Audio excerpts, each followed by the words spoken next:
Hello and welcome to Property with Jacob. Today, what's in the news? It's our new series. It's going to be released every Wednesday.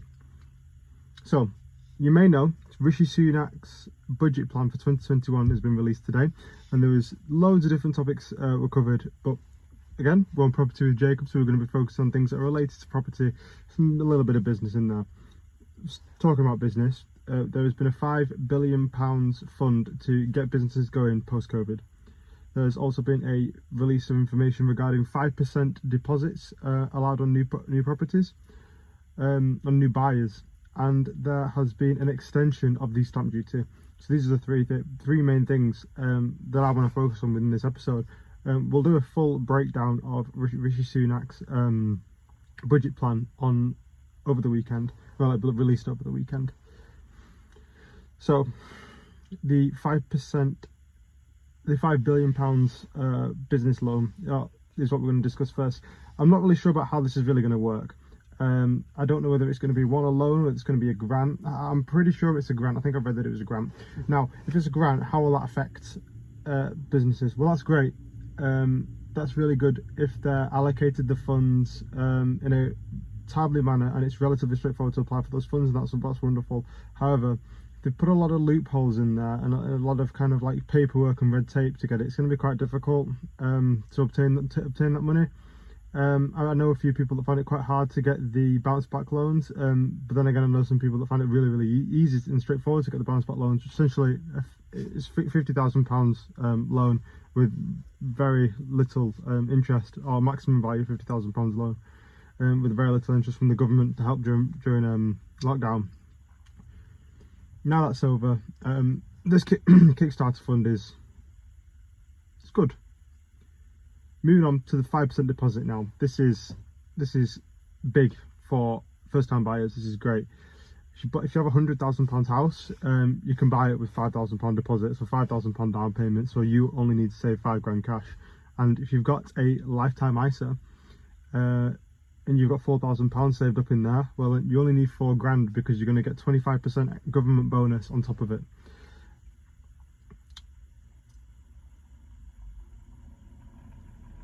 Meaning that why would you not go for a 100k house for that price? And if not, if you have more saved up than that, say you had £10,000 saved up, then you can go and buy a £200,000 house. I'm sure you understand the concept here.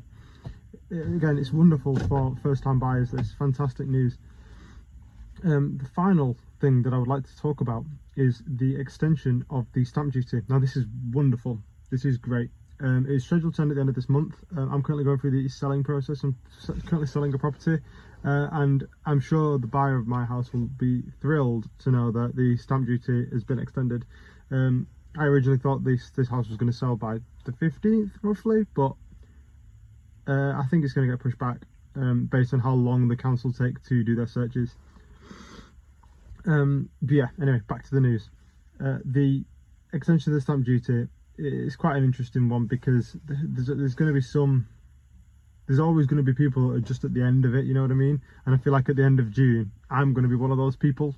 Again, I'm in the market to buy, so it's kind of like somewhat swings and roundabouts. You're helping a lot of people out right now, but then some more people are going to need it by the end of June. So there's always that to consider.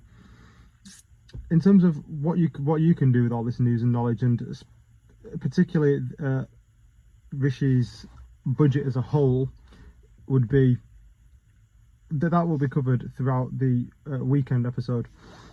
But right now, what you can take away from this episode is that 5% deposit. If you've not got your first house, you can get one in a really reasonable amount of time. You know, you can save up. You know, 5k. It's for a 100k house up in the northwest. There's lots of houses available at that price. Now, how easy is it to save 5k over the course of lockdown? Well, I find it quite difficult because you have a lot of people that are struggling. Yes, people are being furloughed, and yes, people aren't allowed out, so they're not spending the money. So that's great for a reason to save it.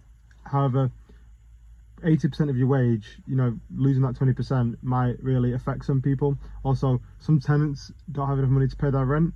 Some tenants are finding it really hard at this time. So again, there's winners and losers from this. You just need to I feel like what you viewers can do is do an analysis of what your current circumstances are and see if you can potentially benefit from these new somewhat tax breaks, yeah, or free money from the government, which is always great. Anyway, that's all we've got time for today. We're going to cover Rishi's budget in full over the weekend. So if you've not subscribed already, subscribe to us. It really helps the channel out. I'd love to be doing the 100 subscriber special very soon. Thank you.